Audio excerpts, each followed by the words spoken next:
शास्त्र भाग को हम पढ़ेंगे नए नियम से। सुसमाचार, लूका रचित सुसमाचार, इसका 12वां अध्याय 16 से लेकर 20 तक 21 तक हम पढ़ेंगे। लूका रचित सुसमाचार अध्याय 12 और 16 से लेकर 21 तक।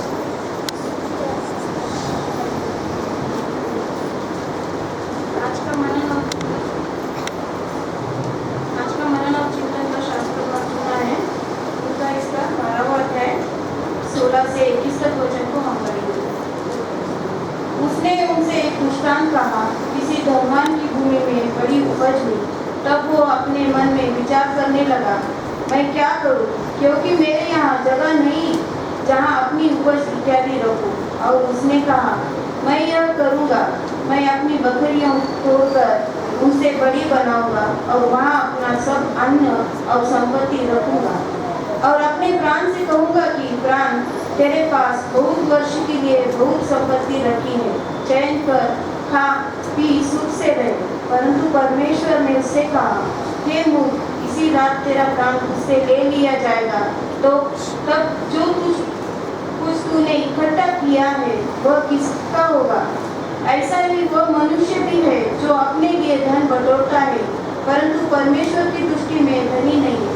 परमेश्वर की बड़े वचन का आशीष। Thank you sister.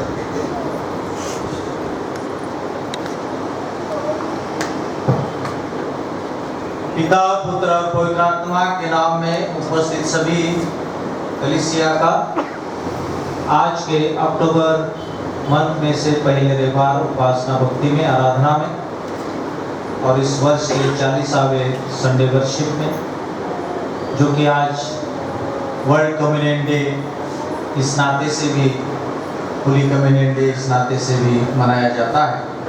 इस विशेष उपासना में मैं आप सबका प्रभु यीशु मसीह के नाम में हार्दिक अभिवादन और स्वागत करता हूँ। जो भी नई कलीसिया, नए लोग प्रथम आए हैं या गेस्ट है, अपनी जगहों पर खड़े हो जाए कृपया। अगर कोई प्रथम आया है या गेस्ट अपने कलीसिया के हैं, आप सभी का इस वर्शिप में, आराधना में हार्दिक स्वागत मैं करता हूँ। आइए हम अपना मन, अपना ध्यान प्रभु परमेश्वर के वचन की ओर लगाएंगे। अपने मन में आने वाले सभी विचारों को, बाहर के विचारों, बाहर के मतलब चर्च के बाहर के, अपने मन में, अपना ये जो मन है, ये चंचल मन है जो यहाँ बैठकर तुरंत अपने घर पे जाता है। मैंने पहले भी कहा, तुरंत किसी सिटी में जाता है, तुरंत किसी आउट ऑफ कंट्री में भी जाकर वापस आता है। आप सोच कर देखिए, आंख बंद कीजिए और कुछ भी ध्यान में लाइए, ये मन वहां तक जाके वापस आता है। कितना फास्ट है मन, कितना चंचल ये मन। जिसने इसको काबू किया वो विजय पाता है। तो मैं क्यों कह रहा हूं कि अब हम परमेश्वर के सानिध्य में, उसके मंदिर में हैं। तो अपने मन और अपने विचारों में आने वाले सभी प्रकार के संसार की चिंता, टेंशन, भय, ये सब चीजों को हम बाजू में रखकर, उसे छोड़ नहीं देना है, लेकिन उसे बाजू में रखना है। केवल और केवल प्रभु परमेश्वर का सानिध्य यहाँ पर है और वो हमें देख रहा है, वो हमसे कुछ बोलना चाहता है, हमें कुछ सिखाना चाहता है और हमें स्वर्ग राज्य की गहन बातें हमारे जीवन के लिए जो उपयुक्त है, हमारे सांसारिक जीवन के लिए, हमारे जगत जीवन के लिए, और हमें किस तरह से अपने जीवन को चलाना है, ये हमें सिखाना चाहता है। तो इसलिए अपना पूरा ध्यान और मन उसकी ओर हम लगाते हैं। दो शास्त्र भाग को हमने खासकर आज पढ़ा है। एक पहला शास्त्र भाग हमने पढ़ा जो आरी बारी का शास्त्र पाठ है, और नया नियम से लूका रचित सुसमाचार उसका 12वां अध्याय और 16 से लेकर 20-21 तक हमने पढ़ा।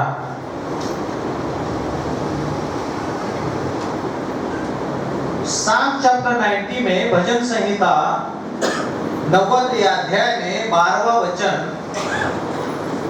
की ओर मैं अपना मन अपना ध्यान आकर्षित करना चाहता हूं। कोई पढ़ेंगे जोर से? हमको अपने दिन गिनने की समझ दे कि हम बुद्धिमान हो जाए। हमको अपने दिन गिनने की समझ दे कि हम बुद्धिमान बन जाए। हमको अपने दिन गिनने की ऐसी समज दे, आम्हाला आमचे दिवस असे गणण्यास शिकव की आम्हाला शुद्ध अंतकरण प्राप्त होईल, शुद्ध हृदय प्राप्त होईल। शुद्धता म्हणजेच बुद्धिमत्ता, नॉलेज, विजडम, डिवाइन नॉलेज, दैवी ज्ञान। हमें अपने दिन ऐसे गिनने के लिए सिखा कि हम बुद्धिमान बन जाए। लूका रचित सुसमाचार में 12वां अध्याय के 20वां वचन कोई पढ़िए। परंतु परमेश्वर ने उससे कहा, हे मूर्ख, इस रात तेरा प्राण तुझसे ले लिया जाएगा, तब जो कुछ तूने इकट्ठा किया है वो किसका होगा? वह किसका होगा? यहां पर लिखा है हे मूर्ख। और मोशे मूसा प्रभु से प्रार्थना कर रहा है। क्या प्रार्थना कर रहा है? हमें हमारे दिन ऐसे गिनने के लिए सिखा कि हम बुद्धिमान हो जाए, ना कि हम मूर्ख बने। एक बुद्धिमान व्यक्तिमत्व और एक मूर्ख व्यक्तिमत्व। व्यक्ति एक ही है, लेकिन अपने विचारों से, अपने कृति से वो बुद्धिमान भी कहलाएगा और मूर्ख भी कहलाएगा। आज हमें क्या बनना है? हमें प्रभु ने किस लिए बुलाया है?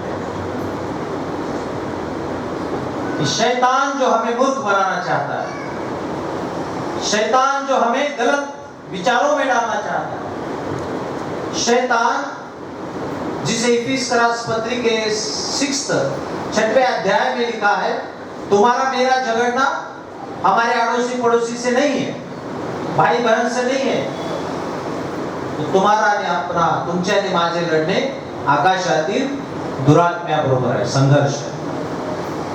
तो वो दुरात्मा जो देव विरोधक शक्ति, परमेश्वर के विरोध में कार्य करती है, जो कि अय्यूब के जीवन में उसके विरोध में परमेश्वर से कार्य की, अनेकों विश्वासियों के जीवन में कठिनाई, संकट, दुख, बीमारी इत्यादि बातों को वो लाता है, तो वो हमें बुद्धिमान होने से रोकता है। आज परमेश्वर हमें बुद्धिमान, शुद्ध हृदय, शुद्ध अंतकरण, ज्ञानी बनने के लिए हमें आज वो खासकर पाचारित किया है। ये जीवन परमेश्वर ने दिया हुआ अमूल्य है, अनमोल है। इसका मूल्य हम चुका नहीं पाएंगे। ये बहुत कीमती है। हमारे जीवन का मोल क्या है? जब तक हम मोल नहीं समझ पाएंगे, तब तक हम उससे मूल्यवान नहीं समझ सकेंगे। हम इस जगत में क्यों आए? मैं इस जगत में जिंदा क्यों हूं? मैं मेरे परिवार का हिस्सा क्यों हूं? मैं चर्च का हिस्सा क्यों हूं? मुझे प्रभु यीशु ने क्यों बुलाया है? ये जब तक हम डीप जाकर गंभीरता से सोचेंगे नहीं या विचार नहीं करेंगे या उस पर अमल नहीं करेंगे, तब तक जीवन का मूल्य हमें समझ नहीं आएगा। हम बोलेंगे हम पैदा हुए माँ बाप के द्वारा, पढ़ाई हुई, नौकरी लग गई, चल रहा है जीवन, चल रहा है, मतलब 1 साल 2 साल 3 साल 30 साल 25 साल हो रहा है। बचपन से जवानी, जवानी से प्रौढ़त्व आया, प्रौढ़ से वृद्ध काल आया, और एक दिन हम चले जाते, एक दिन हम चले जाते। मूसा वही कह रहा है, हे प्रभु, हे परमेश्वर पिता, हमें अपने दिन ऐसे गिनने को सिखा कि हम क्या बने, बुद्धिमान बने। और क्योंकि 90 का 10 में ऐसा लिखा है, वह हमारे दिन जल्दी कट जाते हैं और हम जाते रहते हैं। ज्यादा से ज्यादा 70 साल, तेरी आशीष बनी तो 80 साल। क्षणभंगुर जीवन, क्षणभंगुर है। पाण्यावरचा बुडबुडा आहे, मिथ्या आहे। मिथ्या माने खोटे, फॉल्स। आज आहे, उद्या हे मी घाबरवण्यासाठी बोलत नाही। देवाचं वचन आम्हाला भयभीत करणार आहे का? नाही। देवाचं वचन आम्हाला सामर्थ्य देणार आहे। या जीवनाला, या संसाराला, या प्रपंचाला, या मंडळीच्या जीवनाला, या ख्रिस्तीपणाला, इस मसीही जीवन को हमें गंभीरता से लेना है। क्योंकि हम आते हैं और हम कब निकल जाते हैं हमें पता नहीं चलता। बहुत से लोग हैं, क्यों जीवन में आए पता नहीं, क्यों जिए पता नहीं, क्यों चले गए पता नहीं। ऐसा व्यर्थ जीवन हमारा ना हो, हमारे जीवन व्यर्थ ना हो, हमारा जीवन अर्थदायी, वैल्यूएबल है। क्यों? क्योंकि इसका मोल क्या है? इसका मोल उसका शरीर और उसका लहू है। आमीन। हमारे जीवन को प्रभु यीशु मसीह ने उस क्रूस पर अपने जीवन को देकर, अपने लहू को देकर, मृत्यु सहकर, कठिनाई, निंदा, अपमान सहकर हमें उसने जीवित किया। ये मूर्ख बनाने का सिलसिला उत्पत्ति से है। परमेश्वर ने बुद्धि दे दी, परमेश्वर ने बुद्धिमान बना के आदम और हवा को एदेन के वाटिका में छोड़ा था। जब तक वो बुद्धिमान थे, परमेश्वर के सानिध्य में थे, तब तक उन्होंने उसकी आज्ञा का पालन किया। और जब परमेश्वर की विरोधक शक्ति वहां पर प्रवेश होती है और उन्हें मूर्ख बनने की प्रक्रिया अगर देखनी है, तो उस एदेन के वाटिका में उस सर्प और वह हवा से जो बात हुई है, उससे आप समझ पाएंगे। वो कब आता है हमें पता नहीं, ऐसे ही वो आता है। ये जीवन हमारा एदेन, कलीसिया हमारी एदेन है। परमेश्वर यहाँ आता है, परमेश्वर हमसे मिलता है, परमेश्वर वचनों के द्वारा हमसे बात करता है, परमेश्वर उसके संदेश के द्वारा हमें छूता है, हमें छंगाई देता है, हमारे दुखों से निवारण करता है, हमारे संकट में हमें ज्ञान देता है कि किस रीति से हम चले।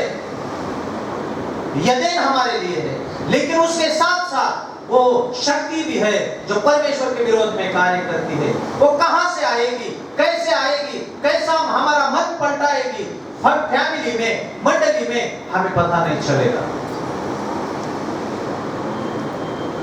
हवा से बात की, क्या आप लोग सब फल खाते हो? हाँ, हम सब फल खाते हैं। तो जो नहीं करना चाहिए उसे करने के लिए वो प्रेरित करता है। परमेश्वर ने जो आज्ञा दी थी, विधि वचन दिया था कि इस पेड़ का फल आप ना खाइए, और जिस दिन खाएंगे उस दिन आप खास मरो। और परमेश्वर हर दिन उनसे मिलने के लिए आते थे। लेकिन शैतान, ये शक्ति, देव विरोधक शक्ति वहां पर एंटर होती है और हवा को, ये आदम और हवा को उनका मन उनको मूर्ख बनाती। कैसे? अरे आपको पता नहीं ये फल बहुत मीठा, आपको पता नहीं आप ये खाओगे तो परमेश्वर के समान हो जाओगे, आपको पता नहीं। और महिलाएं जल्दी उनका मन क्या होता है, ऐसे बोलते हैं, मुझे दोष ना दीजिए। वो आदम के पास नहीं गया, हवा के पास गया। उस हिसाब से मैं बोल रहा हूँ बाइबल के अनुसार, नहीं तो फिर पास्टर साहब ने ऐसा बोला, ऐसा मत बोलिए। हाँ, ये कुछ चीजें बिकाने के लिए आते ना दोपहर के समय में, क्यों आते लोग? डब्बा, वाटी और कुछ लेके आते ना। ये मिस्टर लोग काम पे जाते सुबह और घर में महिलाएं रहती। पुरुष अगर रहेंगे तो ज्यादा क्वेश्चन करेंगे, क्या है, कैसा है, चलो उधर क्या क्या है, ये डुप्लीकेट है क्या, जो भी है। लेकिन वो टाइमिंग उनका 11-12 के बाद आता है, वो खाली महिलाएं रहती है और उनको बहला फुसला कर कुछ सामान दे जाते है ना। कितने तो भी बहनों ने अपना सोना पॉलिश के लिए दिया और डुप्लीकेट लेके ओरिजिनल लेके फरार हो गए। तो इस उदाहरण से हम कह सकते हैं कि उनका मन वो अच्छे भले उनका नुकसान दूसरों का वो भला करने वाले, लेकिन यहाँ फंस गए, एदेन के वाटिका में फंसे हो। अरे हम ऐसा बन जाएंगे, इतना फल मीठा है, चलो हम खाते हैं। तो उसने ही खाया, आदम को भी दिया और वो मूर्ख बने। सिर्फ मूर्ख नहीं बने, खास मरण, खास मृत्यु वहां पर आया। और परमेश्वर जब उस वाटिका में आते थे और आनंद से उसके सामने जब वो संगति, वो फेलोशिप होती थी, उससे वो छुप गए। परमेश्वर ने आवाज दी, समोरातु आला नाही, समोर तो आला नाही, दिसते आज उलटे, आदामा आहेस. गाणं माहित आहे सगळ्यांना? यस, आदामा आहेस तू कुठे, समोर येत नाही आज. आणि मग इसके बाद हम देखते हैं, हम ज्यादा देर ये दिन में नहीं ठहरेंगे, वापस आएंगे अपने विषय की ओर। मूर्ख बनाया, प्रक्रिया वही देवविरोधक शक्ति जो आज भी हमारे जीवन में, हमारे संसार में, हमारी कलीसिया में कार्य करती है। मुझे कहने का मेन जो कारण है इस उदाहरण का वो ये है, किस प्रकार आएगी, कैसे आएगी, किस तरह से हमको बहला फुसलाकर हमारा मन, हमारा ध्यान परमेश्वर के सानिध्य में से, उसके कार्य करने में से, उसकी महिमा करने से, उसको समर्पण देने से, उसको डेडिकेशन से सेवा करने से हमें हटा के हमें उसके रोड से, उसके मार्ग से हमें वो चलाने वाला बनता है। तो हमें इस बात का ख्याल रखना है, इस बात का सावधानता रखना है कि हम उसके वचन को, उसके वचन के द्वारा चले, अच्छे अच्छे काम करने वाले हम बने, भले काम करने वाले हम बने, क्योंकि ये जीवन अमूल्य है। ये जीवन परमेश्वर ने हमें दिया हुआ अनमोल गिफ्ट है, अमूल्य गिफ्ट है, दान है, वरदान है। तो इस जीवन को ऐसे ही ना खोए। हमारे बाद भी लोग हमारे पीछे अच्छाई से बात करें, हमारे बाद ये जीवन बहुत अमूल्य है और उसमें हम धन्य हैं, हम आशीषित हैं, इसलिए कि प्रभु ने हमें उसके लोग, उसकी कलीसिया, उसकी मंडली, उसका परिवार बोलकर हमें पाचारण किया है, हमें बुलाया है, हमें उसके शरीर की रचना में रखा है। कोई हाथ है, कोई आंख है, कोई कान है, अलग अलग माध्यम से टैलेंट परमेश्वर ने हमें दिया है, उसका उपयोग हमें परमेश्वर के कार्यों के लिए करना है। हम अपना समय किस तरह से बिताते हैं? हे प्रभु, हे परमेश्वर पिता, हमें हमारे जीवन के समय को ऐसे गिनने दे, दिन को ऐसे गिनने दे कि हम ज्ञानी बने और हम मूर्ख ना बने, क्योंकि ये जीवन जल्द ही आता है और जल्द ही हम चले जाते हैं। थोड़ा समय है बाकी, सेवा अभी है काफी, ऐसा गीत है ना। थोड़ा समय है बाकी, सेवा अभी है काफी, और बहुत कुछ करना है, और बहुत कुछ करना है। समय कम है और सेवा बहुत, सेवकाई बहुत है। हमारी आयु भर जितनी भी आयु परमेश्वर ने हमें दी है, उतनी हम प्रभु के लिए खर्च करें तो भी कम है। हम कितना समय प्रभु को देते हैं, हम क्या देते हैं, कैसे देते हैं, इसके ऊपर हमारे जीवन की आशीष निर्भर है। परमेश्वर ने हमें क्या दिया, कितना दिया, कैसे दिया, सोचने वाली बात है, विचार करने वाली बात है, आत्म परीक्षण करने वाली बात है। ये जिसको ये इस अध्याय में लूका में मूर्ख कहा है, उसे परमेश्वर ने क्या किया, एक साल उसकी जो आमदनी थी, उसका जो धान्य था, धन था खेती बाड़ी में, वो ज्यादा से ज्यादा उसको बेनिफिट हुआ। त्याच्या शेतीमध्ये धान्य नेहमीपेक्षा अधिक था।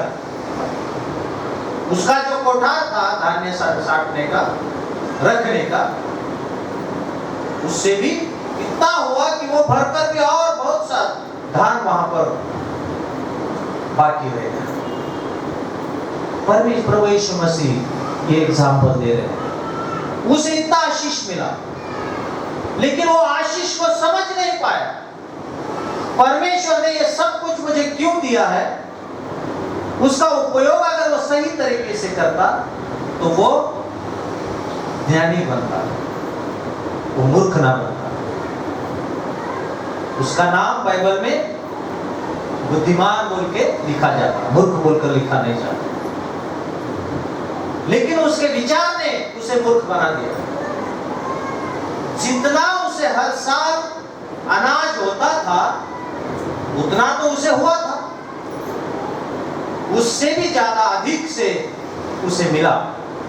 तो उसने ये नहीं सोचा कि मेरा भाई जिसे अनाज नहीं है, और कोई लोग है जिसको जरूरत है, गरीब है, भूखे हैं, मेरा तो कोठार परमेश्वर ने भर दिया है, क्यों ना मैं उसे मदद करूं, क्यों ना मैं उसे दूं खाने के लिए, क्यों ना उसकी भूख में मैं सहायता करूं, क्यों ना उस गरीब को, अनाथ को मैं दूं, उस विधवा को मैं सहायता करूं। ये ध्यान उसके मन में नहीं आया। ये बहुतायत के आशीष को उसने बोला कि ये मेरे लिए है। परमेश्वर का आभार प्रदर्शन वहां पर नहीं है। मैंने कमाया है, मेरे खेत का है, मैंने कष्ट किया है, मैंने मेहनत की है और मेरा है, तो मैं क्या करूंगा, अभी जो भी ये जो स्टोरेज है उसको मैं तोड़कर उसे मैं बड़ा बनाऊंगा। आज के भाषा में समझना चाहे तो दूसरा अकाउंट खोलूंगा,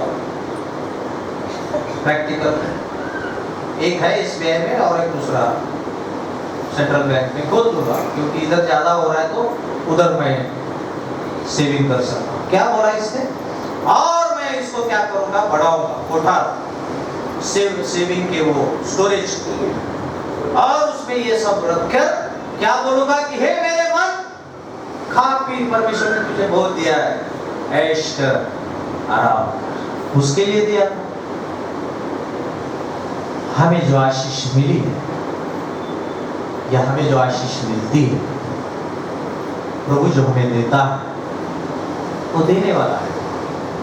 हम जो मांगते हैं वो देता है, हम नहीं भी मांगते हैं वो देता है, क्योंकि हम आनंद में रहे, आशीषित रहे, बहुतायत की आशीष पाए, इसके लिए उसने हमें कुर्बान किया है।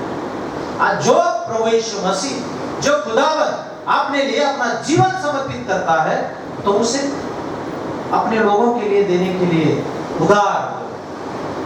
लेकिन हमें मिली हुई चीज, हमें मिला हुआ संसाधन, हमें मिला हुआ परमेश्वर के ब्लेसिंग्स में से हम किस रीति से उसके हम यूटिलाइज कर रहे हैं या हम सोच रहे हैं, उस सोच को आज हमारी बुद्धिमत्ता का निर्भरता है। या दूसरे शब्दों में परमेश्वर हमें सोचने के लिए, आत्मपरीक्षण करने के लिए आज इस समय आह्वान करता है। जो भी आशीष मैंने आप लोगों को दी है उसमें से प्रथम प्रायोरिटी जो है वो परमेश्वर को देना है। चाहे हम गरीब हो, चाहे हम अमीर हो, जो भी हमारा इनकम सोर्स हो, जो भी हमारा प्रॉफिट हो, परमेश्वर के लिए हमें देना है। प्रेरितों के पत्रों में तबीता यानी दुर्कस नामक एक स्त्री महिला है जिसके लिए साक्ष्य पावल देता है कि वो अच्छे अच्छे भले भले काम करती थी। उसके पास वो क्या बनाती थी? कपड़े सिलती थी, एक सुई, धागा और कपड़े। लेकिन बाइबल में उसका नाम आया है। Praise the Lord. हमारे जीवन में कितने भी कम संसाधन हो, परमेश्वर की सेवकाई के लिए, भले काम के लिए, अच्छे काम के लिए हमें हमेशा तैयार रहना है, हमेशा प्रेरित रहना है। प्रेज एंड वर्शिप करनी है, सभी लोग आना है। कोई चर्च का काम है, वर्क है, किसी को विशेष निमंत्रण देने की ऐसी आवश्यकता नहीं है। मन से, भाव से आना चाहिए, डेडिकेशन से। चर्च को मन के भाव से आना चाहिए, बुलाने की आवश्यकता नहीं है। हमें अपने दिन ऐसे क्यों टैलेंट दिया परमेश्वर ने? मुझे अच्छी आवाज क्यों दी है? मैं अच्छा बजा क्यों लेता हूँ? मुझे अच्छा लीडिंग का स्पिरिट परमेश्वर ने क्यों दिया है? मुझे वचन बोलने का सामर्थ्य क्यों दिया है? ताकि उसका उपयोग परमेश्वर के सेवकाई के लिए हो। हर एक को हर एक टैलेंट नहीं है, सबको परमेश्वर ने अलग अलग टैलेंट दिया है, अलग अलग रीति से टैलेंट दिया है। अगर उसका उपयोग हम नहीं करते हैं तो फिर हम सोचने वाली बात है। मार्था मरिया दोनों बहनें थी। प्रभु यीशु मसीह उनके घर में गए तो एक बहन क्या कर रही थी? प्रभु की सेवा कर, और दूसरी बहन खाना बना रही। अच्छा, खाना बनाना गलत बात है? अच्छी बात है। नहीं तो पास्टर साहब आए तो फिर वो उस दिन बताए खाना नहीं बनाने का, तो फिर नहीं बनाएगा। हाँ, मार्था खाना बना रही थी, बराबर है, और मरिया प्रभु यीशु की। करेक्ट है ना? उल्टा तो नहीं हो रहा। मार्था खाना बना रही थी, वो भी प्रभु के लिए बना रही थी, जो लोग आए, और मरिया सेवा कर रही थी। लेकिन कंप्लेंट की, प्रभु जी मेरे ऊपर कितना काम है, बोझ है, और आप इसे कुछ बोलते नहीं मेरी बहन को जो कि यहाँ पर बैठी है। कुछ काम नहीं, आपके चरणों में बैठ के गपशप लगा रही। उसको लगा कि ऐसी बात करते हुए ज्यादा चर्च में इन्वॉल्व होने वालों को लोग ऐसे ही बोलते हैं। उसको क्या काम है, वो जाता है उधर है ना? जो ज्यादा चर्च में इन्वॉल्व होते हैं ना, लोग क्या बोलते हैं? वो काम धंधा नहीं, उधर ही रहता वो पास्टर साहब, ये साहब, वो चर्च है ना। मरिया को कुछ काम नहीं था, सांगला वाटा तिने उचला। आमीन। हमें अच्छा भाग चुनना है, प्रभु की सेवकाई का, प्रभु के गौरव का, प्रभु की महिमा का। यीशु मसीह ने कहा, मार्थे तू पुष्कळ गोष्टीविषयी दगदग करते, परंतु मरियेने चांगला वाटा उचलला। हमें अच्छा वाटा, हमें अच्छा भाग परमेश्वर का उठाना, इसलिए वो टैलेंट है, क्योंकि वो वचन सुन रहे, प्रभु के वचन सुन रहे। मूसा अपने परमेश्वर से प्रार्थना कर रहा है कि हे प्रभु, हमें अपने दिन ऐसे गिनने को सिखा कि हम बुद्धिमान बने, ताकि ये जीवन मर्यादित है, ये जीवन मर्यादित है। हम आते हैं कब और निकल जाते हैं, देखते ही देखते हमारा समय निकल जाता है, देखते ही देखते समय निकल जाता है। हम कब छोटे से बड़े हुए पता नहीं, कब हमारी शादी हुई पता नहीं, कब बच्चे हुए पता नहीं। एक दिन मेरे बच्चे अभिषेक और अनमोल फोटो निकालने के लिए हम दोनों के साथ खड़े हो, हम दोनों खड़े, इधर एक बेटा इधर एक बेटा उधर, तो पास्टर भी उसको ऐसे देख रहे, मैं भी ऐसा देख रहा। कैसे कब बड़े हुए, पता ही नहीं चला, हमसे हाइटेड हो गए। हमारे बच्चे ऐसे ही बढ़ते ना, सबके बच्चे, मेरे जैसे आपके बच्चे। जो छोटा सा था हम कड़े के ऊपर ले रहे थे, आज वो अपने बेटे को लेके घूम रहा है ना। कितना जीवन फास्ट जाता है, देखते देखते देखते हम चले जाते हैं, लेकिन हम क्या करते हैं ये बहुत इंपॉर्टेंट है। जीवन और मृत्यु के दरमियान बहुत बड़ा अपॉर्चुनिटी। आज ही वो समय है, अगर हम दूर है तो आए पास आए। आज ही वो समय है, हम उस मूर्ख व्यक्ति के समान अगर सोच रहे हैं हमारे आशीषों को, तो हमें मूर्ख नहीं बनना है। प्रभु यीशु मसीह हमें कह रहा है बुद्धिमान बने। आज ही वो समय है कि हमारे दिन अगर हम अलग तरह से अपने मन से अपने इच्छा से हम सोच रहे हैं हमारे प्रपंच के लिए, तो आइए हम वापस प्रभु के पास। प्रभु कहता है कि बुद्धिमान बने, जीवन को पाए, मूर्ख न बने। वो बोलता है आ मेरे मन, खा पी ऐश कर, प्रभु ने तुझे दिया है। यीशु मसीह बोलते हैं कि अरे मूर्ख, आज रात को इस समय इस गत्ता को तेरा प्राण ले जाएगा, तो ये किसका हो जाएगा? ये किसका हो जाएगा? ये धन, ये संपत्ति उसने दी है उसके महिमा के लिए, उसके गौरव के लिए। सबसे बड़ा धन हमारा शरीर है, सबसे बड़ा धन हमारा जीवन है, सबसे बड़ा धन हमारा श्वास है, जो कि हर समय हर सेकंड को प्रभु हमें देता है। ये सबसे बड़ा धन। आमीन। उस धन को पाने के लिए, उस जीवन को पाने के लिए हम बुद्धिमान बने, ना कि हम मूर्ख बने। प्रभु करे इस वचनों के द्वारा आपको और मैं आशीषों से भरे। ये प्रभु के चरणों में मैं प्रार्थना करता हूँ। परमेश्वर पिता, हम तुझे धन्यवाद देते हैं इस छोटे से समय में, लेकिन बहुत बड़ी गहन बात तूने हमें बता दी है। आज हमें बुद्धिमान बनना है, आज हमें शून्य बनना है, ना कि हमें मूर्ख बनना है। परमेश्वर पिता, ये शैतान हमें मूर्ख बनाने के लिए अलग अलग तरीके से फंसाता है, संकट में डालता है, हमारी बुद्धि हमारे विचारों को डाइवर्ट करता है। परमेश्वर पिता, उस शैतान को नासुर यीशु के नाम में हम बांध के रखते हैं, हम बांध के रखते हैं। और सभी हम कलीसिया तेरे चरणों में आकर परमेश्वर पिता, जो भी संसाधन तूने हमें दिया है उसका उपयोग तेरी सेवकाई, तेरी महिमा, तेरी स्तुति के लिए हम करें। प्रभु यीशु के नाम में प्रार्थना करते, सुनिए और ग्रहण कीजिए। आमीन।